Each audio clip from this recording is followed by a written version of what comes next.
ঈদের নামাজে অতিরিক্ত তাকবীরগুলো কিভাবে আদায় করতে হয় চলুন দেখে নিই।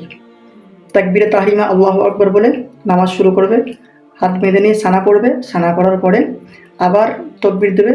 আল্লাহু আকবার বলে হাত তুলে হাত ছেড়ে দেবে, আবার আল্লাহু আকবার বলে হাত তুলে হাত ছেড়ে দেবে,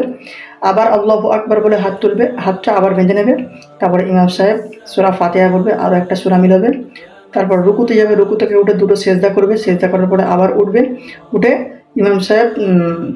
সূরা পড়বে ফাতিহা, তারপর আরও একটা সূরা মিলাবে, ইমাম সাহেব আরও অতিরিক্ত তাকবীর দেবে।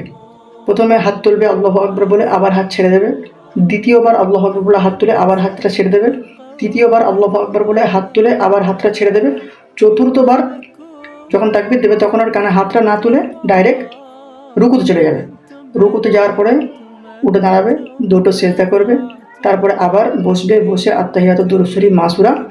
যেমন পড়া হয় তেমন পড়বে, তারপরে দুদিকে সালাম ফিরিয়ে ডান দিক বাম দিক বসে যাবে, ইমাম সাহেব খুতবা পড়বে,